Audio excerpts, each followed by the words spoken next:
शिव मंदिर में रोज जाना, एक लोटा जल शंकर भगवान को समर्पित करना।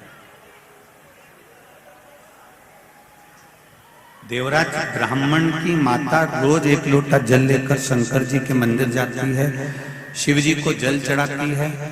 मंदिर में जितना निर्माल्य पड़ा होता है उस निर्माल्य को ले जाकर विसर्जन करती है।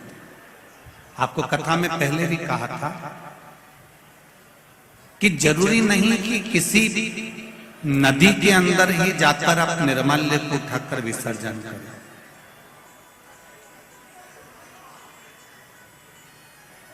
क्योंकि अगर हम सारा मंदिर का पूरा के पूरा निर्माल्य उठाकर अगर किसी नदी में, पवित्र नदी में विसर्जन करें तो पवित्र नदी भी धीरे धीरे धीरे धीरे फूल पत्ती से वो भी दूषित होती चली जाती।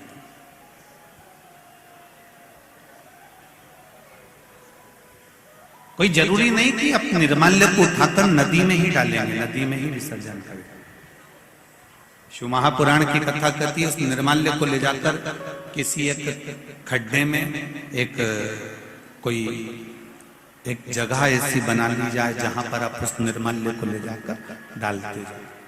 धीरे धीरे धीरे धीरे वो निर्माल्य भी खाद का रूप ले लेगा और उससे प्रकृति की सुंदरता में कहीं कहीं वृक्षों में उसको डालने के भी हम प्रयोग में ले सकते, उसको डाल सकते।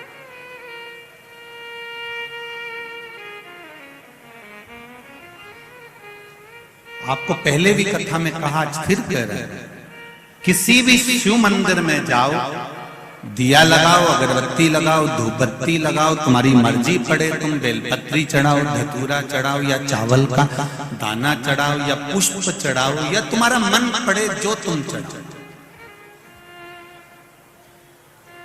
पर उससे बड़ा है शंकर मंदिर में जाकर, भगवान शंकर के शिवालय में जाकर, शिवालय के अंदर पहुंचकर दिया लगाने से धूपबत्ती, अगरबत्ती या चावल या बेलपत्र चढ़ाने से भी ज्यादा फल मिलता है। शिव मंदिर में जाकर, शिवालय में जाकर, शंकर मंदिर के आसपास अगर कोई निर्माल्य पड़ा हो या कोई गंदगी हो रही हो, उसको साफ कर देने से भी हमारे जीवन की राहें साफ हो जाती।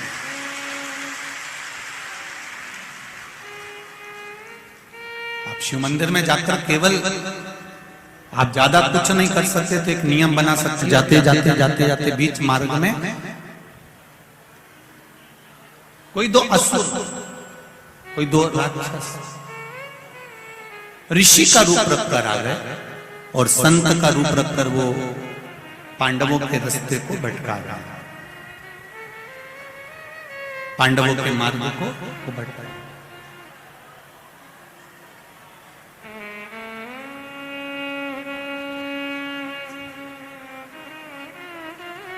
बीच मार्ग में उनका भेंट जाना,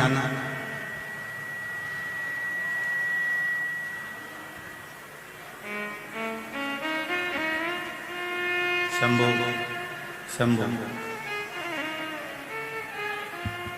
बीच मार्ग में उनका भेंट जाना और दो मुनि का वेश धरकर, ऋषि का वेश धरकर, दो संत का वेश धरकर उन्होंने पांडवों के मार्ग को भटका दिया। चले आगे बढ़े,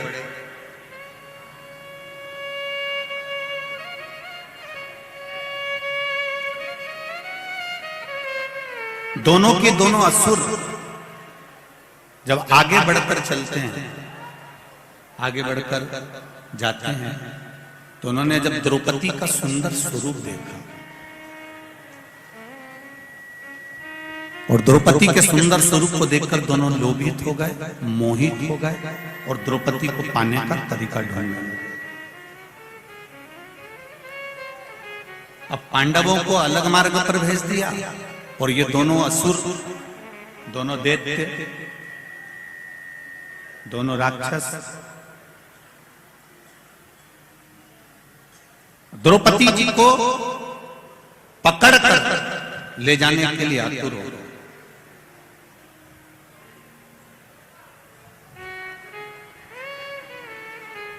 जब दोनों ले जाने के लिए आतुर हुए इतने में अर्जुन को मालूम पड़ा कि द्रौपदी को कोई हाथ पकड़कर खींच कर लेकर जाता है। अर्जुन पीछे पीछे भागे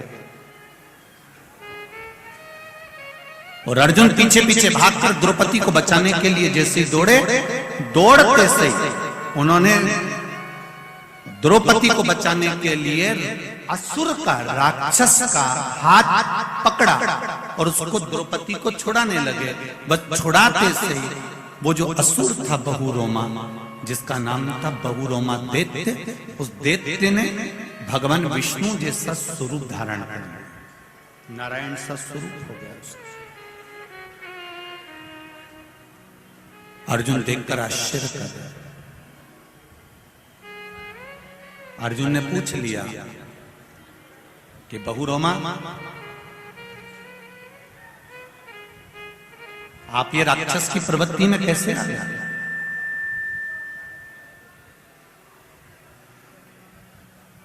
और एकदम आप राक्षस की प्रवृत्ति से छूटे, द्रौपदी का हरण करते करते मैंने आपका स्पर्श करा, आपको मारने के लिए आतुर हुआ और आप भगवान विष्णु जैसा स्वरूप आपने धारण कर लिया।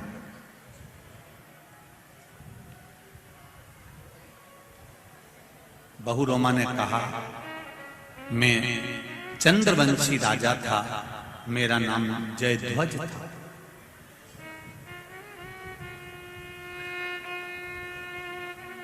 इससे पहले भी मैं एक ब्राह्मण के घर में जन्म लिया था।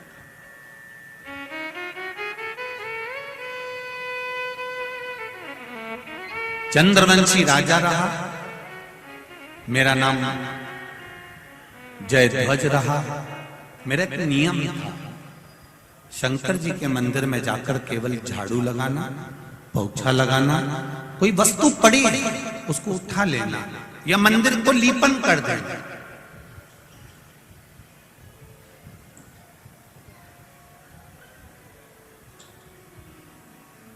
लीपन का मतलब आप लोगों को मालूम होगा, गाय का गोबर हाथ में लेकर, पहले के जो मंदिर होते थे वो तो मार्बल के या पत्थर के या इस चीज के होते नहीं थे, तो नीचे मिट्टी या गोबर से उसको लीप दिया जाए। लीपन का मतलब होता है कि हमने अपने अहंकार को भगवान के चरणों में विलीन कर दिया, इसको लीपन कहलाता था। अभिमान शिव जी को, भगवान के चरणों में हमने अपना अभिमान छोड़ दिया, इसको लीपन कहते हैं। लीपन का ही भाव कह दिया, लीन हो जाना, परमात्मा में समाहित हो गए। अब मेरा नाम जयध्वज था, मैं चंद्रवंशी राजा था। शिव मंदिर में जाकर रोज झाड़ू लगा देना, पोछा लगा देना, लीपन कर देना। लोग मुझ पे हंसते थे, इतना बड़ा राजा होकर शंकर जी के मंदिर में झाड़ू लगाता है, पोछा लगाता है, सफाई करता है। मेरा माताओं से निवेदन है, जितने भाई लोग यहाँ कथा सुन रहे हैं उनसे भी निवेदन है, एक बात अपनी जिंदगी में उतार कर रखना। आप शंकर भगवान के मंदिर जाएंगे, आप राम जी के मंदिर जाएंगे, आप कृष्ण के मंदिर जाएंगे, मां जगत जननी के मंदिर जाएंगे, आप देवता के अगर मंदिर जाएंगे तो आपको हंसने वाले, टोकने वाले, पूछने वाले ढेर मिल जाएंगे। और आप किसी शॉपिंग मॉल में शॉपिंग करने जाओगे या टॉकीज में फिल्म देखने जाओगे, ना तो कोई आपको पूछेगा, ना आपको कोई टोकेगा, ना आपसे कोई मतलब रखेगा। दोनों में अंतर है, जरा ध्यान रखिएगा। मंदिर जा रहे हो तो 50 बार पूछ रहा है, पशुपति व्रत क्यों करे, किसके लिए करे, सियोर वाला महाराज ने बताया था क्या, मंदिर क्यों जा रही है, लोटा भर के जल क्यों चढ़ा रही है, क्या कर रहा है, कारण क्या है, क्या हो गया ऐसा जो मंदिर जाने लगी। तुम तो पढ़े लिखे लोग हो, क्यों चक्कर में पड़ जाते हो, अच्छे जीन्स पहन के मंदिर जा रहे हो, टी शर्ट पहन के जा रहे हो, तुम्हें तो अक्ल होना चाहिए, काहे को तुम इसमें मंदिर में जा रहे हो, क्यों जा रहे हो। अगर तुम ये बात टाकीज में जाने वालों से कह दो रे, क्यों जा रहे हो फालतू के कलाकारों का कला देखने के लिए मंदिर जाओ, तुम इनसे कह दो कि शॉपिंग मॉल में क्यों घंटे 2 घंटे बर्बाद कर रहे हो, कोई नहीं कहेगा। हम दिख भी गए ना तो थोड़ी सी स्माइल दी और चल रही है, इससे ज्यादा कुछ।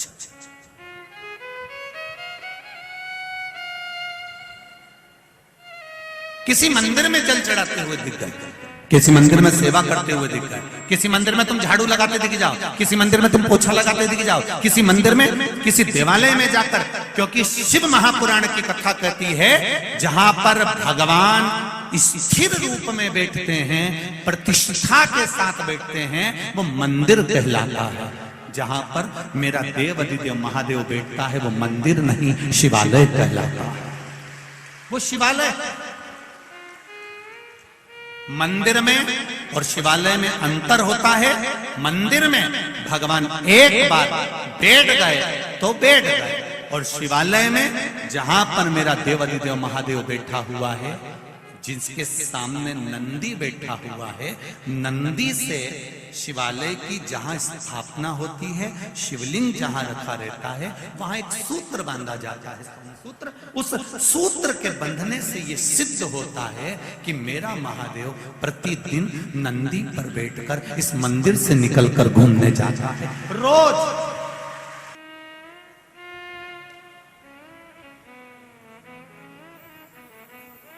हमारा गुरु घर यहीं नजदीक में ही है, लाल हॉस्पिटल के पीछे श्री गोवर्धन नाथ जी की हवेली, हमारा गुरु घर है।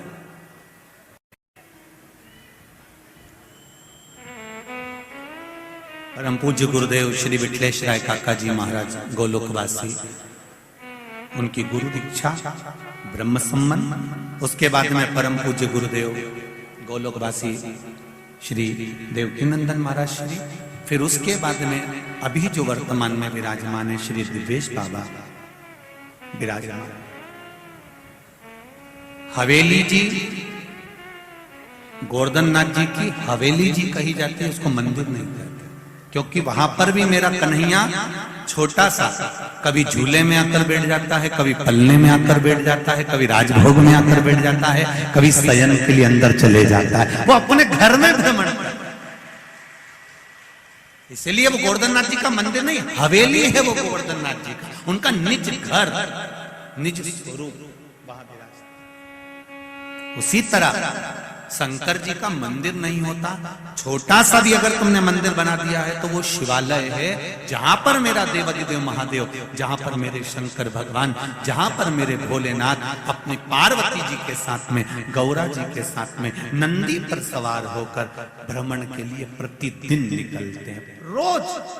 ऐसा कोई पल नहीं, ऐसी कोई घड़ी नहीं, ऐसा कोई क्षण नहीं।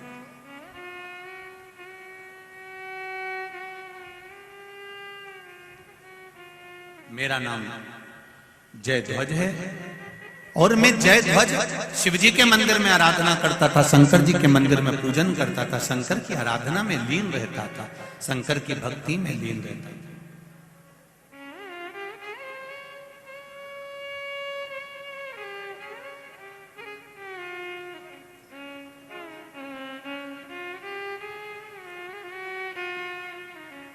अपने को श्रेष्ठ मानना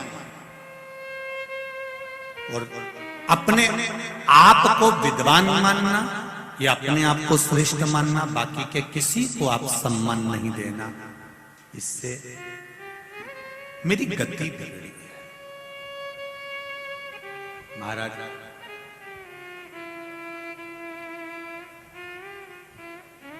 मैं शिव मंदिर में जब झाड़ू लगाता, पोछा लगाता, तो वहां के ब्राह्मण ने मुझसे पूछा, आप इतने बड़े राजा हो, चाहो तो नौकर को भेज सकते हो, दास को भेज सकते हो, सेविका को भेज सकते हो, नौकरानी को भेज सकते हो झाड़ू पोछा करने के लिए।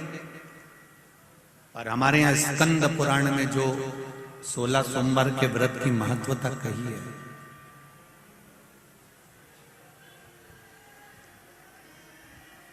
स्कंद पुराण में जो 16 सोमवार के व्रत की महत्वता कही गई, उसमें वर्णन आता है कि राजा ने रानी से कहा था कि पूजन का सामान ला के रख दो, और उसने किसको भेज दिया था? बोलो जरा जी, बोलो जी, दासी को भेज दी। क्या हुआ? रानी से कहा गया तो रानी ने दासी को भेजा था, तो दासी को जब भेज दिया, रानी को जगह जगह ठोकर खाना पड़ा।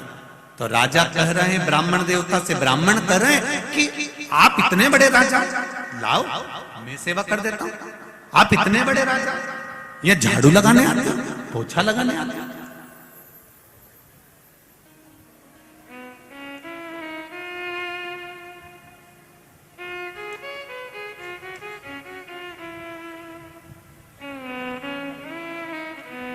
कई लोग बहुत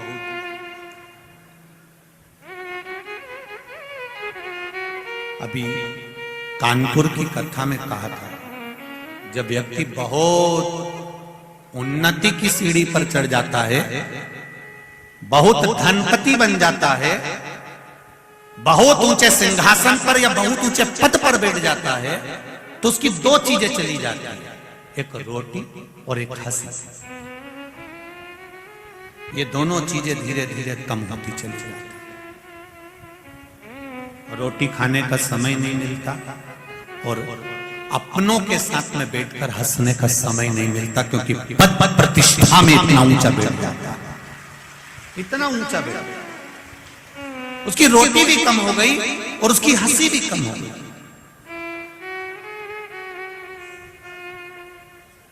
अच्छा, हमारे शास्त्र कहते हैं उसकी रोटी और हंसी कम हो जाती है, पर हम तो कहते हैं साथ में उसकी ताली भी कम हो जाती है, उसका भजन भी कम हो जाता है, उसका स्मरण भी कम हो जाता है। तुम देखना, बहुत साधारण सा जो व्यक्ति होगा ना, कथा में बैठ जाएगा, खूब एंजॉय करेगा, खूब नाचेगा, कथा भी सुनेगा, जहां मर्जी पड़ गई वहां बैठ गया। और कहीं कहीं की बहुत वीआईपी, इधर से साड़ी में 4-6 पिन, इधर से पिन, और सब दूर से लगा लोगों कर पेंसिल से लाइन खींचने डब्बा भरा, उसके बाद यहाँ से कत्थई, यहाँ से नीली और यहाँ से पुत्र, और फिर इसको कहीं कथा में ले जाके बिठा दो। और भजन में, जब भजन में ताली बजाने का नंबर आया,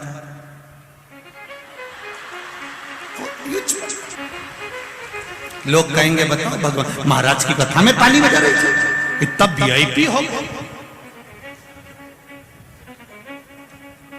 इतनी प्रतिष्ठित जगह पे बैठकर तू ताली बजा रहा है, इतनी प्रतिष्ठित जगह पे पहुंचने के बाद तुम भगवान के मंदिर में झाड़ू लगा रहे हो, पोछा लगा रहे हो।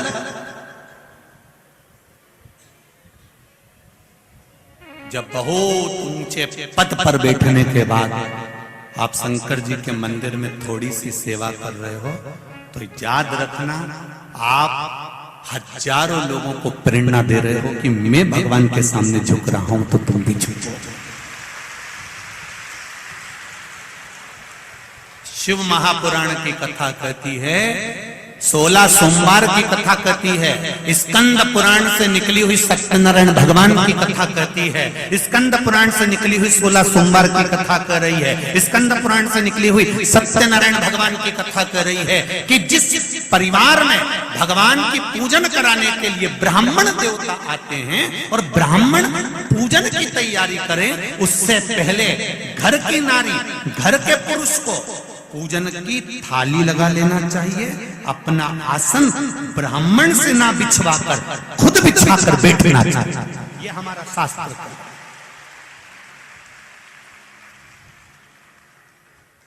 पर आज के जमाने में लोगों ने बिगाड़ दिया, आसन भी बेचारे ब्राह्मण देवता लेके चलते हैं, जजमान को यहाँ हम बिछा दे रहे, बैठ गया।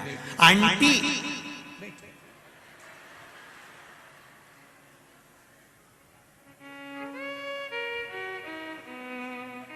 आंटी और बंटी सब सुन लो अच्छे से,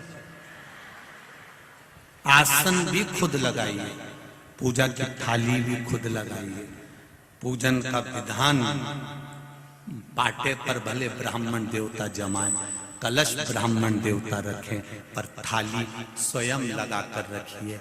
जैसे तुम्हारे यहाँ पर कोई अतिथि आता है तो टेबल पर पहले से काजू बादाम पिस्ता इलायची, हम जहाँ ठहरे हैं वर्मा जी के यहाँ, कल हम गए थे तो उन्होंने पूरा सामान जमा के रखा था। तो लगे कि नहीं लगे कि बताओ, कितने अच्छे परिवार है, कितना अच्छा घर है, यहाँ पूरी चीज इनने जमा के रखी, कितना सुंदर व्यवस्था करके रखी। अब मालूम पड़े तुम देव अधिदेव महादेव का अभिषेक करवा रहे हो, शंकर जी की पूजन की तैयारी कर रहे हो, शिव जी का पूजन करना है तुमको, और थाली तुम दूसरे से लगवा रहे हो। शिव महापुराण की कथा कहती है, एक अपने घर की तिजोरी की सफाई, एक अपने घर के माता पिता की सेवा, और एक पूजन की थाली स्वयं को लगाना चाहिए। स्वयं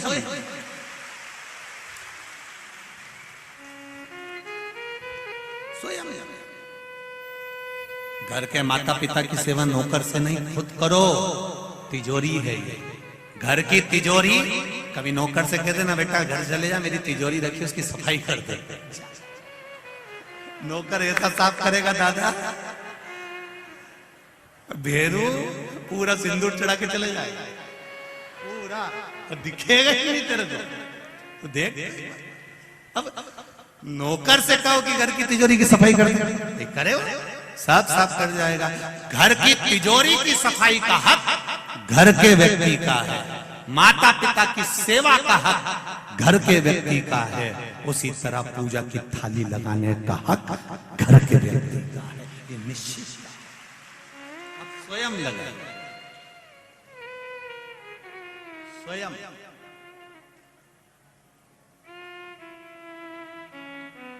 एक पत्र आया है, देखिए।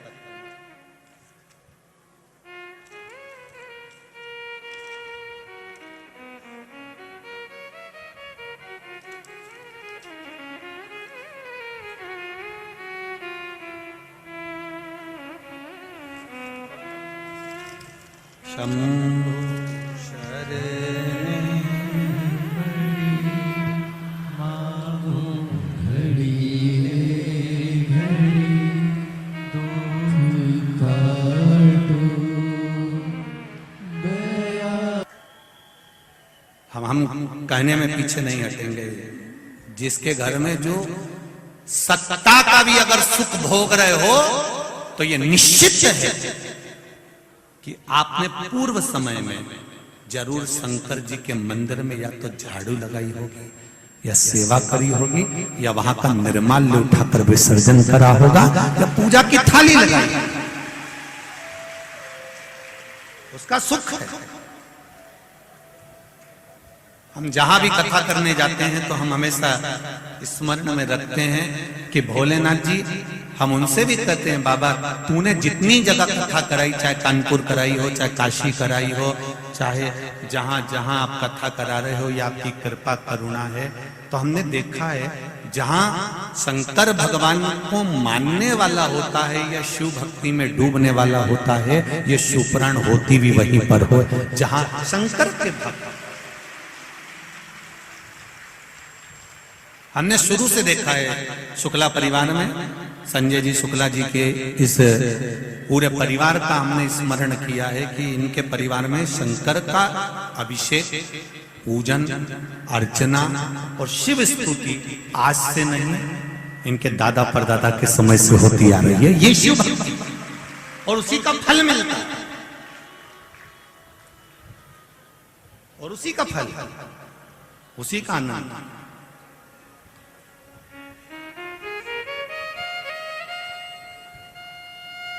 महाराज जयध्वज ने कहा, ब्राह्मण देवता मैं शंकर जी के मंदिर में झाड़ू लगाता हूं, पोछा लगाता हूं, इसीलिए मेरे को आज राजा का राज्यपाट मिला हुआ है। राज्यपाट मिला, मैं नहीं छोड़ूंगा नहीं। तो भगवान के मंदिर में सफाई करना क्यों नहीं छोड़ते? शिव मंदिर में झाड़ू लगाना क्यों नहीं छोड़ते? शंकर मंदिर में पोछा लगाना या निर्माल्य उठाकर विसर्जन करना क्यों नहीं छोड़ते? महाराज पूर्व समय में मैं ब्राह्मण था, जिस ब्राह्मण को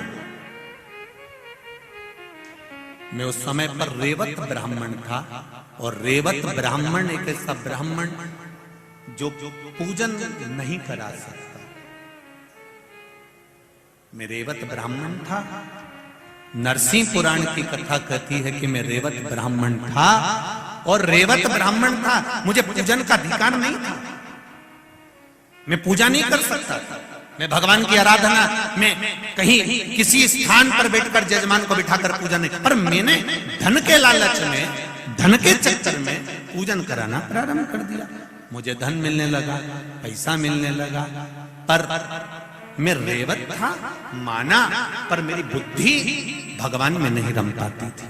मैं वेश्यावृत्ति में लगा रहता था, जुए में लगा रहता था, गलत काम करता था, गलत चीज में डूबा रहता था। एक बार मैं किसी जगह पर पूजन करा कर आ रहा था। पूजन करा कर आते आते मैंने एक सुंदर स्त्री को देख लिया। मेरे पास में पूजन का जो झोला था, पूजन की जो पोटली थी, उसमें बहुत सारी सामग्री थी। जरा ध्यान से सुनना कि मंदिर में केवल सफाई करने से क्या मिल जाता है, केवल निर्माल्य विसर्जन करने से क्या मिल जाता है, केवल मंदिर में आप साफ रख दो तो उससे क्या प्राप्त हो जाता है। राजा कह रहा है,